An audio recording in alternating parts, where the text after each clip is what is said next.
We all know the basic story of prophets. These are people who claim to speak for a higher power, people who somehow become the mouthpiece for something beyond human understanding. But let's start with a simple question: why them? Why do entire communities, cultures, and eventually entire civilizations rally around these individuals? What is it about their role that makes them so central to the birth of world religions? Prophets often appear when societies are in turmoil. This isn't a coincidence.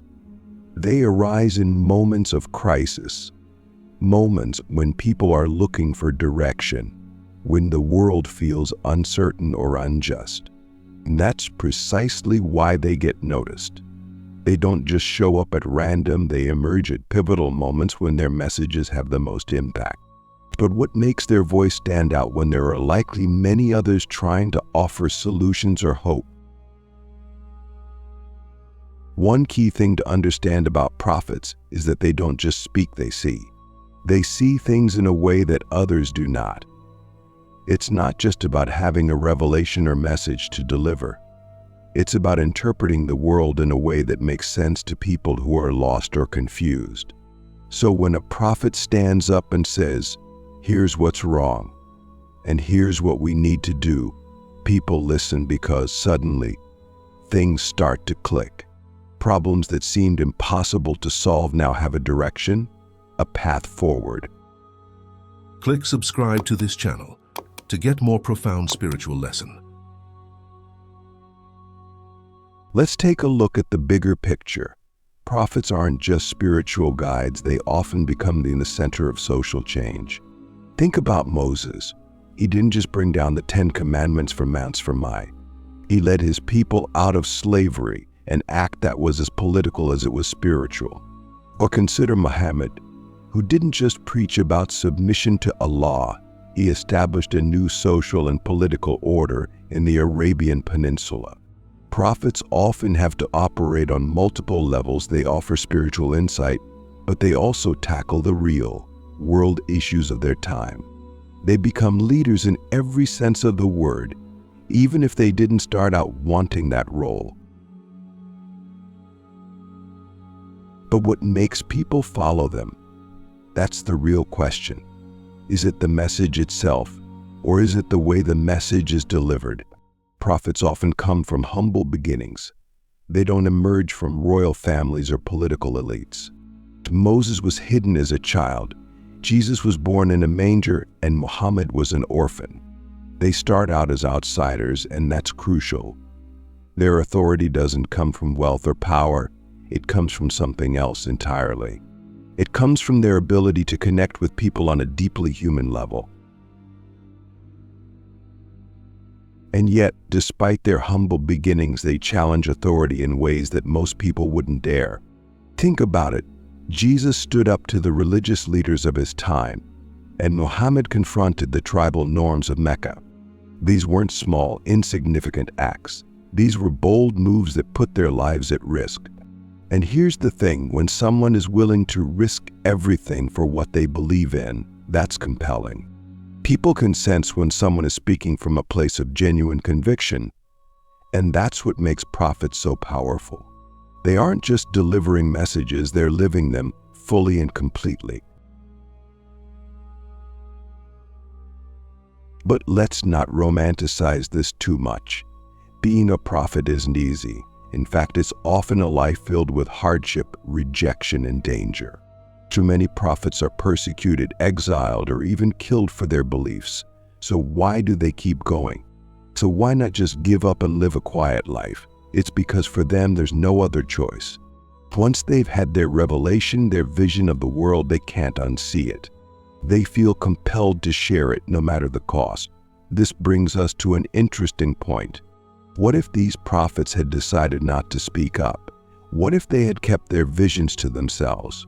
Would the religions we know today ever have been born? Or would humanity have found another way to organize its moral and spiritual beliefs? It's a tough question because it forces us to think about the role of individual agency in the course of history. prophets didn't just deliver messages, they actively shaped the world. They made choices that had ripple effects far beyond their lifetimes. All right, let's get into the nitty-gritty.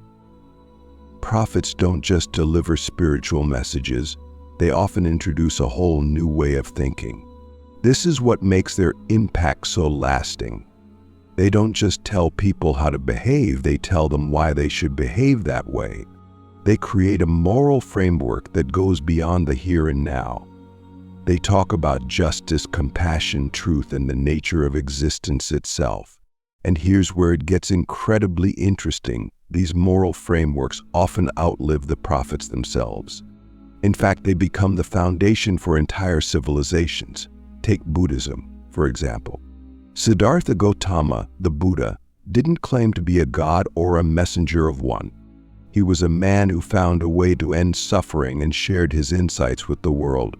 But his teachings went on to form the basis of an entire culture, influencing not just religious practices but also art, literature, and politics. The same goes for Jesus and Muhammad. Their teachings didn't stay confined to small groups of followers, they spread and became the cornerstone of empires. Now here's something to think about. Why do these teachings resonate so deeply with people across different cultures and times? What is it about the words of a prophet that can transcend generations and still feel relevant? Part of it has to do with their ability to tap into universal human experiences. They talk about suffering, death, love, and the search for meaning, things that every human being can relate to. But more than that, they offer solutions. They offer a way out of the confusion and pain of life, and that's something people are always going to be hungry for. But not everyone reacts to prophets in the same way. Some people embrace their teachings wholeheartedly, while others reject them completely. That's the paradox of being a prophet. You're delivering a message that you believe is for the greater good, but not everyone is going to agree with you. In fact, some people are going to see you as a threat, and this happens in almost every case. Moses had to deal with the constant rebellion of the Israelites. Jesus was crucified, and Muhammad faced opposition from his own tribe. The life of a prophet is a life of conflict, both internal and external. So why do people fight so hard against the messages of prophets? It's because prophets don't just challenge individual beliefs, they challenge entire systems. They tell people that the way they've been living, the way they've been organizing their societies is wrong. And that's a hard pill to swallow. People don't like being told that everything they've known is built on a flawed foundation. It's uncomfortable. It's threatening. And that's why prophets often face such intense opposition. But here's the flip side. For every person who rejects a prophet's message, there's someone who finds liberation in it. For some, hearing the words of a prophet is like waking up. Suddenly, everything makes sense. The world, with all its complexities and challenges, starts to have a structure, a purpose. That's the power of a prophet's message. It doesn't just inform, it transforms. And that's why prophets have such a profound impact on world religions.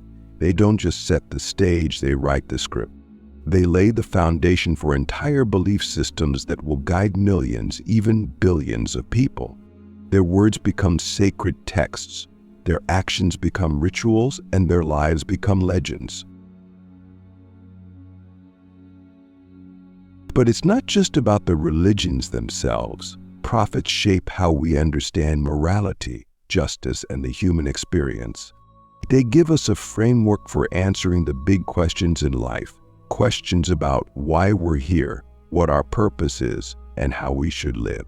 And even for those who don't follow a particular religion, the influence of these prophets is still felt. Their teachings ripple through history, affecting how entire civilizations develop their laws, values, and social norms. All right, so we've already covered how prophets are often more than just spiritual figures. They're social reformers, leaders, and thinkers who shape entire civilizations. But now, let's dig even deeper. Were they simply visionaries with a message, or were they, in fact, revolutionaries that changed the course of human history? The distinction matters because it affects how we understand the role of prophets, not just in religion, but in human progress. Let's start with this. What makes someone a revolutionary? A revolutionary doesn't just see the world as it is. They see what it could be.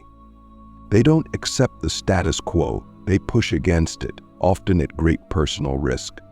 When we look at prophets through this lens, it becomes clear that they were more than just messengers of divine wisdom. They were disruptors. They didn't just guide people spiritually, they often overturned entire social orders. Take Jesus, for example. His message wasn't just about love and forgiveness, it was deeply subversive.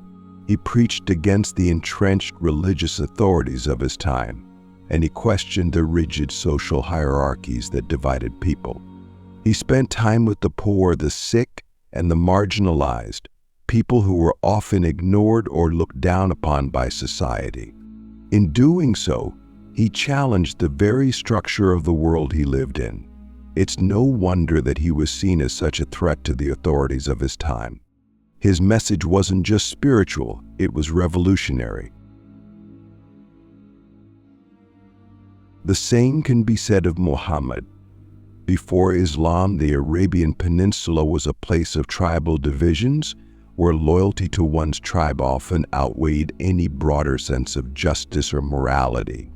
Muhammad's message of submission to one God wasn't just a spiritual call, it was a call to unity, a way to bring together warring tribes under a single moral and social code. His actions didn't just create a new religion, they created a new political and social order. He didn't just change how people prayed, he changed how they lived. But here's an important question. Why did these prophets succeed where others failed? After all, there have been many people throughout history who tried to challenge the status quo, but their movements never gained traction. What was it about these specific individuals that allowed their messages to grow into full-fledged religions? This is where the idea of timing comes in. Prophets often emerge in moments when societies are already on the verge of change. They tap into something that's already bubbling beneath the surface, whether it's social unrest, political instability, or a sense of spiritual emptiness. In many ways, prophets don't create revolutions out of thin air. They catalyze changes that are already in motion. They give people the language and the framework to express what they've been feeling but haven't been able to articulate. When Moses stood before the Israelites and told them that they were God's chosen people, he wasn't just giving them a new religion, he was giving them a new identity. He was turning a group of enslaved people into a nation. And that's the real power of a prophet. They don't just deliver messages, they transform how people see themselves and the world around them. But let's stop for a second and think, what would happen if these prophets hadn't appeared when they did? Would someone else have stepped into their place, or would the course of history have taken a completely different turn? This isn't just a hypothetical question. It's a question about the nature of leadership and change. Are prophets unique, irreplaceable figures, or are they simply the ones who happen to be in the right place at the right time? One way to answer this question is to look at the communities that formed around these prophets. In many cases, these communities were already searching for something new. They were dissatisfied with the old ways of doing things, whether that was the corrupt religious system of the Pharisees in Jesus' time or the tribal divisions of pre-Islamic Arabia. The prophets provided a vision that resonated with these communities, but they didn't do it alone. Their movements grew because other people believed in their vision, and were willing to fight for it. And here's where things get really interesting. Prophets may have started these movements, but they didn't control them. Once a prophet's message is out in the world, it takes on a life of its own. Jesus didn't create the Christian church, his followers did. Muhammad didn't build the Islamic empire, his successors did. In many ways, the prophets laid the foundation, but it was the people around them who built the structures that would last for centuries. So what does this tell us about the nature of prophecy? It tells us that prophets aren't just individual figures, they're part of a larger process of social change. They spark something, but it's the community that carries it forward. And this is why prophets often face so much resistance. They're not just asking people to accept a new belief system, they're asking them to change their entire way of life. And change, as we all know, is hard. People resist it, especially when it threatens their power, their status, or their sense of identity. But here's the paradox. Even though their messages were simple, they were also profound. They challenged people to think differently about themselves and the world. They didn't just offer easy answers, they raised difficult questions. And that's another reason why their teachings have endured. They didn't just tell people what to do, they invited them to reflect on their own lives, to wrestle with the big questions of existence. Now, as we move forward, we need to ask ourselves, what role do prophets play in the world today? Are there still prophets among us, or has the age of prophecy passed? This is a tough question, but it's one worth considering, especially when we think about the crises we face in the modern world: political instability, environmental destruction, social inequality. Are there voices out there offering a new vision, a new way of thinking about these problems? And if so, are we listening? Here's another key point. Prophets didn't try to please everyone. In fact, they often alienated people, especially those in positions of power. They weren't afraid to be controversial, to speak out against injustice, even when it made them unpopular. And this is something that's worth thinking about today, in a world where so many people are afraid to speak up, where everyone is trying to fit in. Prophets remind us of the importance of standing by our convictions, even when it's difficult. And yet, despite the challenges they faced, prophets were incredibly effective at communicating their messages. They didn't rely on complex theological arguments or philosophical debates. They spoke in simple, relatable terms. They used stories, parables, and metaphors that people could understand. Jesus talked about mustard seeds and lost sheep. Muhammad spoke about honesty in trading and the importance of community. Their teachings were grounded in everyday life, and that's what made them so powerful. So we've looked back at history, how prophets shaped the birth of world religions, how they were more than just spiritual figures, but also social reformers and revolutionaries. But here's the big question: do we still need prophets today? Or was the role of the prophet something specific to a certain time in history, something that's no longer relevant in our modern world?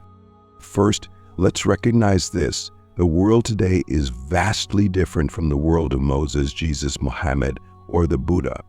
Technology has connected us in ways that would have been unimaginable just 100 years ago. We can access information instantly. We can communicate with people across the globe. In a world where everyone has a platform, where anyone can share their ideas, what ideas? Woe is left for the proud. Can a single voice still rise above the noise? At first glance, it might seem like the answer is no. We live in an age of skepticism. People are more likely to question authority, to doubt claims of divine inspiration. And with good reason. We've seen how leaders, both religious and secular, can abuse their power, how they can manipulate people for their own gain. So the idea of a prophet, someone who claims to speak for a higher power, might seem outdated or even suspicious to many people today. But let's not dismiss the notion of prophets too quickly. Because when you really think about it, the core of what prophets did wasn't just about religion. It was about providing a vision for a better world. It was about challenging the status quo and offering a new way of thinking, a new way of living.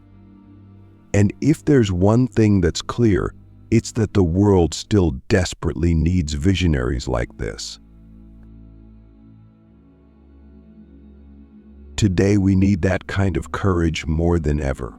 We need people who aren't afraid to stand up to the powerful, to call out corruption, greed, and inequality. And we're beginning to see some of that. Figures like Malala Yousafzai, Greta Thunberg, or Nelson Mandela, these are people who, in many ways, have taken on the role of modern prophets. They don't claim divine inspiration, but they speak with the same kind of moral authority, the same urgency, and they challenge us to rethink our values and our actions. But there's another quality that made prophets so effective: empathy. Prophets didn't just deliver messages, they connected with people on a deep, emotional level. They understood the struggles of ordinary people, and they spoke directly to those struggles. When Moses led the Israelites out of Egypt, he wasn't just giving them a new law, he was giving them freedom from oppression. When Jesus told people to love their neighbors, he wasn't just offering a spiritual ideal, he was addressing the real social divisions of his time. And when Muhammad preached about justice and equality, he was speaking to a society that was deeply divided by tribalism and inequality.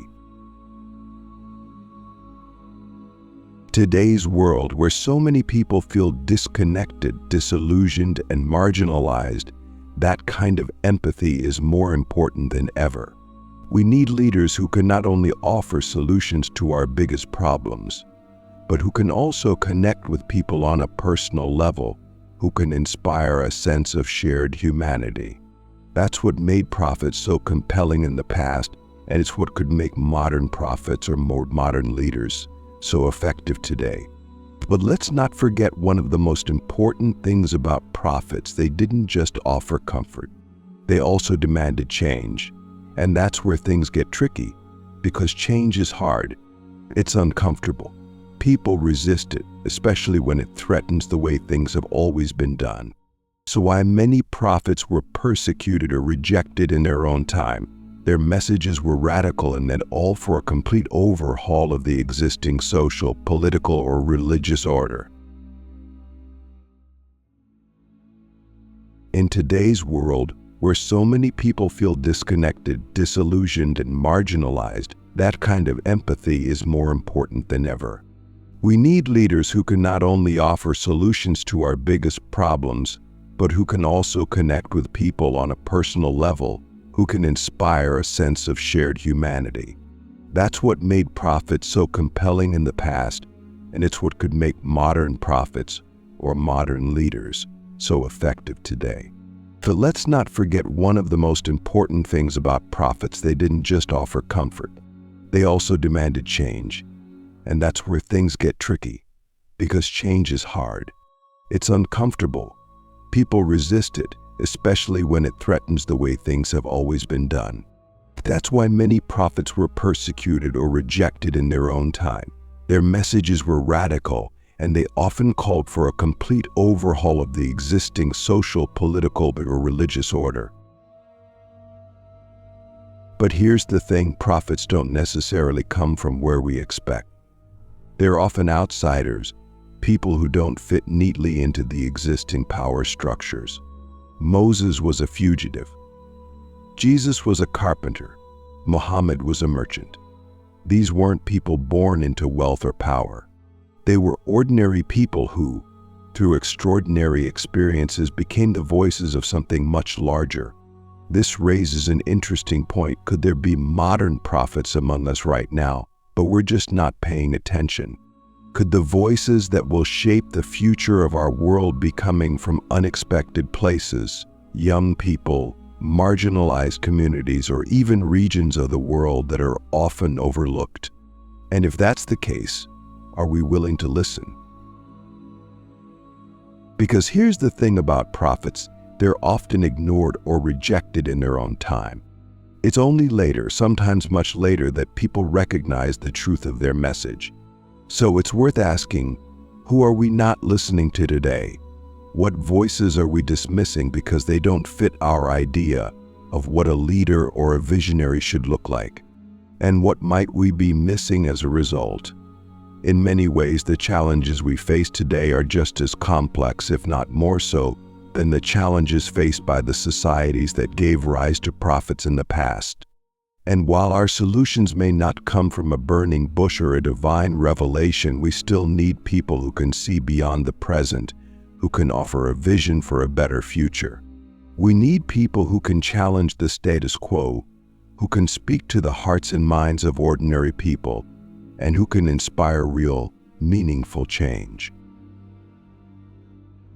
So, do we still need prophets?